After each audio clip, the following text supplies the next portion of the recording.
Hi. So in this video, we'll be understanding what is ROE and what is ROCE. Okay. अगर मैं इसके full form पे जाऊं तो that is ROE means return on equity and ROCE is return on capital employed. ये तो full forms है और मैं आपको दोबारा बता रहा हूं. आप जाएंगे स्क्रीनर पे जाएंगे, मनी कंट्रोल पे जाएंगे और जो भी फाइनेंशियल वेबसाइट्स हैं जाएंगे, आपको सारी डेफिनेशन, सारी ROE ROCE सामने दिख जाएंगी. बट हमारा दोबारा, मैं आपको दोबारा वही बता रहा हूं, हमको सब कुछ कैलकुलेट करके देखना है. हमको पता होना चाहिए ये कैलकुलेशन कैसे होती है, रिटर्न ऑन इक्विटी निकलती कैसे है, रिटर्न ऑन कैपिटल एम्प्लॉयड निकलती कैसे, हमको पता होना चाहिए. और हमको हमेशा एक तो कैलकुलेशन करके भी देखनी है कि हम सही, हमको कैलकुलेशन आ रही है कि नहीं आ रही है. ओके, वैसे जो वेबसाइट पे दिया है कुछ गलत नहीं है, बिल्कुल सही कैलकुलेशन होती हैं, but we should know how to calculate it. Okay, अब इसका मतलब जानते हैं. रिटर्न ऑन इक्विटी, अब इसका मतलब साफ साफ दिख रहा है. Return obviously we are expecting some returns on equity. Equity का मतलब इक्विटी शेयर होल्डिंग. ओके, जो भी शेयर होल्डर का पैसा है, जो कि आप बैलेंस शीट पे जाके आप देखेंगे, लायबिलिटी साइड पे आपको देखेगा, जो शेयर कैपिटल और रिजर्व्स को मिलके बनता है, उसको हम इक्विटी शेयर होल्डिंग बोलते हैं. मैं बहुत सरल भाषा में आपको समझाऊंगा, सो दैट आपको समझ में आ जाए. आपके सामने है बैलेंस शीट, आप चेक करेंगे, जो शेयर कैपिटल और रिजर्व्स हैं उसको हम इक्विटी शेयर होल्डिंग बोलते हैं. ओके, इसको हम बोलते हैं. अब इसमें आपको रिटर्न चाहिए, राइट. अब मैंने अपना पैसा लिया हुआ, मैंने शेयर होल्डिंग है, तो शेयर होल्डिंग को, शेयर होल्डर्स को देखना है कि उनकी रिटर्न क्या आ रहा है. जो हम पैसा दिया भी है हमने, क्या हमारे को एक अच्छी रिटर्न आ रही है नहीं आ रही है, तो उसको हम ROE से कैलकुलेट करते हैं. तो क्या अप्रोक्सीमेटली क्या अच्छा ROE होना चाहिए. देखिए, एनीथिंग विच इज अबव 15%, जिसमें हमेशा बताता हूँ 15% तो एनुअली अगर हमारे को ग्रोथ मिले तो हम अच्छा उसको ROE बोलेंगे. उससे ऊपर जितना भी होगा ऑब्वियसली वेलकम है. But ROE means return on equity, कितनी इक्विटी है और कितनी इक्विटी शेयर होल्डिंग है, उस पर क्या रिटर्न आ रहा है. तो उसको कैलकुलेट कैसे करें, राइट. आपको मैंने बता दिया इक्विटी शेयर होल्डिंग आप देख सकते हैं. और अब हमको रिटर्न देखना है. रिटर्न कैसे निकालते हैं. Return on equity share holding का मतलब सिंपल सी बात यह है कि जो प्रॉफिट है, जो कंपनी ने टोटल प्रॉफिट किया है, उसको हम डिवाइड करेंगे इक्विटी शेयर होल्डिंग से. सिंपल. टोटल प्रॉफिट हम देखेंगे, इक्विटी शेयर होल्डिंग क्या, बैलेंस शीट में हम जाएंगे, कैपिटल, शेयर कैपिटल और रिजर्व्स को आप ऐड करेंगे, यानी कि ऐड करेंगे कैपिटल, शेयर कैपिटल को, रिजर्व्स को, उसको हम डिवाइड कर देंगे टोटल प्रॉफिट से, एंड दैट्स इट. आ गया आपका ROE, return on equity. Calculation is important. ROE देखना बड़ा इंपॉर्टेंट है और ROCE देखना बड़ा इंपॉर्टेंट है. ROCE क्या है वो मैं आपको थोड़ी देर बताऊंगा. पहले ROE हम एक दो कैलकुलेट करके देखते हैं. Okay, right. तो हम एक दो ROE कैलकुलेट करके देखते हैं. तो हम क्या करते हैं, हम एक कंपनी का ROE देखते हैं कि ROE कैसे कैलकुलेट होता है. ओके, उसके लिए क्या करेंगे, हम चलते हैं ROE, कौन सी कंपनी का हम देखेंगे, हम देखते हैं, let's go to TCS again, right. Okay, TCS का ROE दिखा रहा है 43.6%. Okay, wow. ओके, तो कैसे कैलकुलेट होगा, let's go.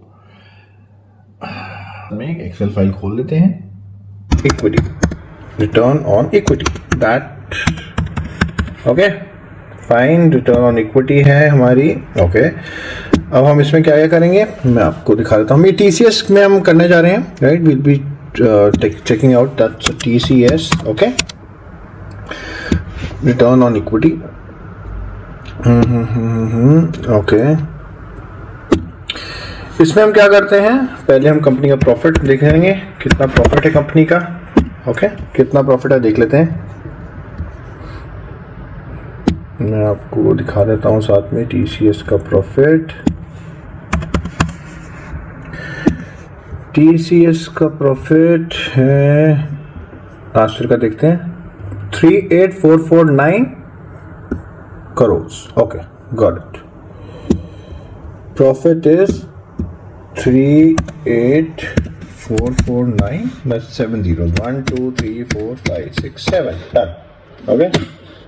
Okay, so now we have to format this. How do we format this? We'll go here, we'll go to numbers, I think it's done. Right. So that's the profit. Okay, ये company का profit है। और हम देखेंगे अब equity कितनी है, equity share holding कितनी है। उसमें हम क्या करेंगे, इक्विटी में क्या होता है, एक तो होता है शेयर कैपिटल और एक होता है रिजर्व्स, करेक्ट, राइट। तो शेयर कैपिटल क्या है हम देखते हैं।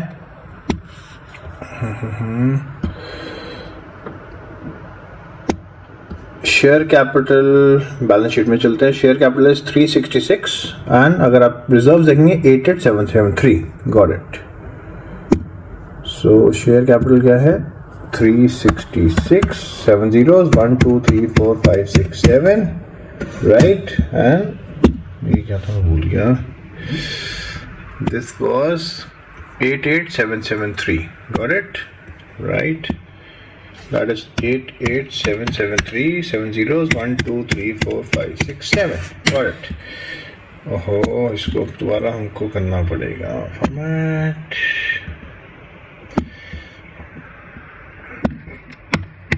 got it, right, here you are। Total equity कितनी हुई, इसको प्लस कर देते हैं हमारी टोटल इक्विटी को हम, दिस प्लस हम करेंगे this, that is the total equity. Equity आ गई, राइट। अब क्या होता है, आरओई निकालनी है। आरओई कैसे निकालेंगे, आरओई विल बी, आरओई कैसे निकालती है,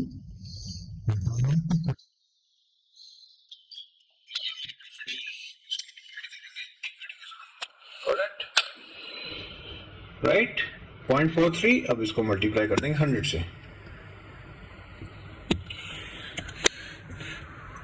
this multiplied by 100, that will be your ROE। and let's see ROE कितनी है, 43.13। अगर ROE मार्क्स कर रही है, what is the ROE of, right, here we are 43.6। और अगर हमने जो कैलकुलेट की थी that is 43.13। तो आप देख सकते हैं हमारी ROE हम ऐसे निकालते हैं, राइट। तो शेयर कैपिटल को डिवाइड करेंगे प्रॉफिट से, प्रॉफिट को डिवाइड करेंगे शेयर कैपिटल से, तो आपकी ROE आ जाएगी। तो होपफुली आपको समझ में आ गया। So this was ROE।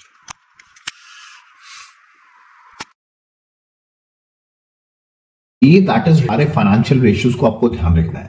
Date to equity ratio बहुत इंपॉर्टेंट है। मैंने आपको डेट टू इक्विटी इसलिए बताई थी कि आपको समझना पड़ेगा कि डेट कंपनी में ज्यादा तो नहीं है, और वही यहाँ पे अब इसको हमको थोड़ा ध्यान देना पड़ेगा।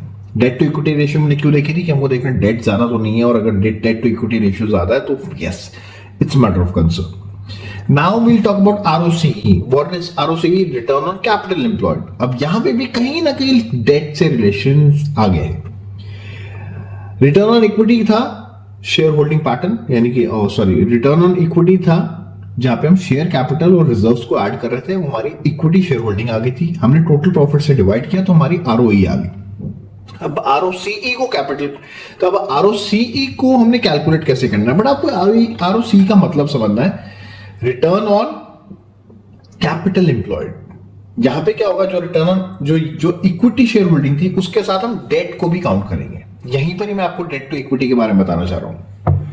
डेट टू इक्विटी हम क्यों इतना फोकस कर रहे थे कि हमको देखना लोन तो ज्यादा नहीं है। यहां पे भी ROCE भी हमको इसलिए देखना है कि क्या लोन ज्यादा तो नहीं है कि रिटर्न। और कई बार मैं आपको और मैं कुछ आपको ऐसी चीज दिखाऊंगा जिसमें आपको ROE अच्छा दिखेगा बट ROCE इतना अच्छा नहीं दिखेगा। इसका मतलब ये है कि कंपनी ने लोन ले रखा है एंड क्या वो लोन को सही तरीके से यूटिलाइज कर रहे हैं, बिकॉज कुछ कंपनीज है ROE, that is return on equity share holding is very good, but ROCE is pretty bad in terms of equity. So that is a matter of concern कि लोन लिया है ऐसा तो नहीं, क्योंकि देखिए ये डिनोमिनेटर में आता है। ROCE डिनोमिनेटर में आएगा तो क्या होगा, फर्क तो पड़ेगा। बट मैंने आपको बताया हमको कैलकुलेशन सीखनी है पहले, और अगर ROE अच्छा है और ROCE अच्छा नहीं है तो आपने देखना है क्यों अच्छा नहीं है। इक्विटी, फिर आपने दोबारा डेट पे जाना है। मैं हमेशा बताऊं डेट टू इक्विटी, ROCE देखना है कि डेट ज्यादा तो नहीं है, और अगर डेट ज्यादा तो क्या उसको सही तरीके से यूटिलाइज किया जा रहा है, वेरी इंपॉर्टेंट। सो ROE में क्या किया था हमने, शेयर कैपिटल और रिजर्व्स को हमने ऐड कर दिया था, तो और हमने उसको टोटल प्रॉफिट से डिवाइड कर दिया था। अब यहां पे हम क्या करेंगे, यहां पे हम शेयर होल्डिंग से यहां पे हम शेयर कैपिटल को, रिजर्व्स को ऐड करेंगे, साथ में हम बोरिंग्स जो डेट है उसको भी ऐड करेंगे, तो ये हमारी टोटल कैपिटल हो गई, राइट। वो इक्विटी की कैपिटल थी, ये हमारी डेट की भी कैपिटल हो गई। तो अब यहाँ पे क्योंकि लोन लिया जा रहा है, क्योंकि इस पे हम इंटरेस्ट देते हैं, तो इसलिए हमको देखना है क्या इंटरेस्ट बहुत ज्यादा तो नहीं जा रहा। ऐसा तो नहीं है कि हमारी आरओसी इसलिए कम हो रही है क्योंकि कंपनी ने बहुत लोन ले रखा है एंड बहुत इंटरेस्ट जा रहा है, तो ये ध्यान रखना है आरओसी। अब हम आरओई में डिवाइड कर रहे थे, टोटल प्रॉफिट को डिवाइड कर रहे थे इक्विटी शेयर होल्डिंग से। यहां पे हम टोटल प्रॉफिट को नहीं लेंगे, यहां पे हम एबिट लेंगे। ओके, एबिट का मतलब earning before interest and tax, EBIT. Okay, तो वो कहां पे आएगा, वो आएगा, आप इसको देख सकते हैं, इसको हम एबिट बोलते हैं। अब ये बोल रहे हैं profit before tax, profit before tax हम ले रहे हैं, ये आपके सामने है। बट यहां देखिए प्रॉफिट बिफोर टैक्स है, बट यहां पे इन्होंने इंटरेस्ट भी लगा रखा है। हमने क्या कहा था, एबिट है, इसमें हम इंटरेस्ट के साथ इंटरेस्ट भी हटाना है। तो अब हम क्या करेंगे, इसमें हम इंटरेस्ट को ऐड कर देंगे, राइट। तो ये जो आपका प्रॉफिट बिफोर टैक्स है, इसमें हम इंटरेस्ट को ऐड कर देंगे और उसके बाद हम डिवाइड करेंगे। Simple, right, let's go. तो अब क्या है, हम क्या कर रहे थे,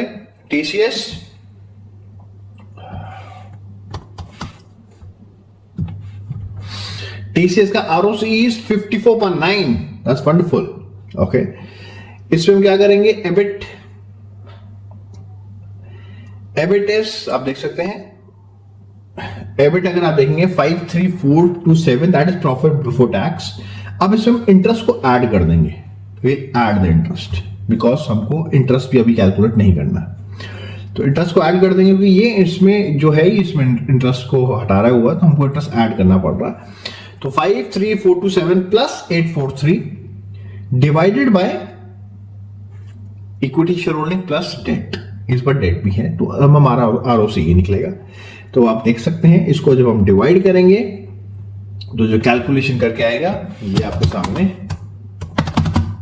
कैलकुलेशंस आ रही हैं, और अब हम इसको मैच करेंगे तो आप देख सकते हैं, यस, आरओसी हमारा बिल्कुल परफेक्ट निकला। That's what I am trying to tell you, you need to understand how to calculate ROE, you need to understand how to calculate ROC, that's important. Okay, now मैं आपको दूसरी चीज दिखाता हूं, Adani power पे चलते हैं। अदानी पावर, अब यहां पे देखिए, अदानी पावर में आप देख सकते हैं ROE is 370, wow 370, super. Okay, कैसे, क्योंकि टोटल प्रॉफिट को हम डिवाइड करेंगे इक्विटी शेयर होल्डिंग से। Equity share holding, equity share holding profit अच्छा है कंपनी का, ओके, पिछले 2 क्वार्टर से काफी अच्छा है, right. Equity share holding, okay fine. अब हम आरओसी देखते हैं, आरओसी है 20.7, okay, ROE 370 and ROC is 20। मैं यही आपको बता रहा था, जब आपको देखिए बहुत डिफरेंस है, तो आपको सबसे पहले बोरिंग्स देखनी है, आपने बोरिंग्स पे जाना है और आपने चेक करना है। अब आप यहां पे देखेंगे, वो प्रॉफिट को हम डिवाइड कर रहे हैं शेयर होल्डिंग इक्विटी से, इक्विटी शेयर होल्डिंग से। यहां पे हम डेट भी लाऊं, डेट का देखिए 48744। इसका मतलब क्या है कि कंपनी ने बहुत सारा डेट ले रखा है, और क्योंकि वो डिनोमिनेटर में आ रहा है, तो यस, एक हमको संकेत मिल रहा है कि यस, एक रिस्की कंपनी हो सकती है। इतना डेट, इट्स थोड़ा सा प्रॉब्लम रहती है, क्योंकि डेट टू इक्विटी भी देखेंगे तो बहुत हाई है। तभी मैं आपको बता रहा हूं, ये सारी रेशियोज आपको कैलकुलेट करनी है, सारी रेशियोज आपको देखनी है, उसके बाद आपने एक प्रॉपर एनालाइज करके आपने एक इन शेयर में इन्वेस्ट करना है। हमको सारी रेशियोज देखनी है। हमको सबसे पहले पी रेशियो देखेंगे, मैंने आपको बताया था। पी रेशियो के बाद हम प्राइस टू बुक वैल्यू भी देखेंगे। हमको कंपनी की वर्थ भी जाननी है, कंपनी की नेट वर्थ क्या है। Then debt to equity ratio very important, then ROE, ROC, ये सारी कैलकुलेशन, सारी फाइनेंशियल रेशियोज हैं, ये सारी एनालाइज करनी पड़ती हैं। तो अब जैसे जैसे आप देखेंगे, आपको समझ आ जाएगा कि okay, what I am exactly trying to tell you. तो हर चीज बहुत इंपॉर्टेंट है, आपको आरओई, आरओसी देखना है, और भी बहुत सारे एग्जांपल्स हैं, राइट। अगर मैं आपको एक कंपनी के बारे में बताता हूं जो कि डेट फ्री कंपनी होगी, जो कंपनी डेट फ्री होगी, आप देखेंगे कि उसकी कहीं ना कहीं आरओई, आरओसी काफी सिमिलर रहेंगी। अब ये मेरी कंपनी है एमी ऑर्गेनिक्स, राइट। अगर मैं इसकी डेट टू इक्विटी रेशियो देखता हूं, कंपनी में लोन है ही नहीं, it's a debt free company, right. Borrowings is 1, reserves is 486, right. To debt to equity ratio is almost 0। So अब आप देख सकते हैं। एंड अगर आप इसके आरओई आरओसी देखेंगे तो yes, pretty similar, that's what I am trying to tell you. क्योंकि देखिए कैपिटल डिप्लॉयड है, बट आप देख सकते हैं जो डेट फ्री कंपनीज होती हैं, क्योंकि उनका ऑलमोस्ट अगर आप देखेंगे कैपिटल अगर उनके पास आरओसी का मतलब कैपिटल डिप्लॉयड, बोरिंग ऐड हो जाती है। जब बोरिंग होंगी ही नहीं तो कहीं ना कहीं आरओई आरओसी काफी सिमिलर हो जाएंगी। Okay. Yes, ROE and ROC both are very important financial ratio and you should always keep a check on them. And मैं हमेशा क्यों बोलता हूं, क्योंकि लोन्स इंडिया में बहुत महंगे हैं। अगर आप लोन ले रहे हैं, कैपिटल एम्प्लॉयड बढ़ रहा है, आपका लोन बढ़ रहा है, आपके डेट्स बढ़ रहे हैं, तो होगा क्या कि आप शायद अर्निंग्स तो अच्छी कर रहे हैं बट वो इंटरेस्ट में इतना जा रहा है, कि रिटर्न उतना अच्छा नहीं मिल पा रहा। That's why ROC is very important. So आपको ध्यान देना चाहिए जब कंपनी पे डेट होते हैं तो आपको आरओसी पे बहुत ध्यान देना है, राइट। तो अगेन जितनी भी कंपनीज बैंकरप्ट हुई हैं वो इसलिए हुई हैं, उन पे बहुत हैवी डेट्स थे। तो that's why I am saying that कि आप ध्यान रखिए, debt to equity ratio ROC आपको बिल्कुल ध्यान देना है। और लोन्स बहुत महंगे हैं इंडिया में, बिजनेसेस को लोन्स लेना भी पड़ता है। लोन लेना गलत नहीं है, बट यस लोन का सही इस्तेमाल करना इंपॉर्टेंट है, और उतना लोन लेना है जितना वापस भी दिया जा पाए और उसका इंटरेस्ट मैनेज हो पाए। तो सारी चीजें आपको ध्यान रखनी है, तभी आपने कंपनी में इन्वेस्ट करना है। तो keep a check on this.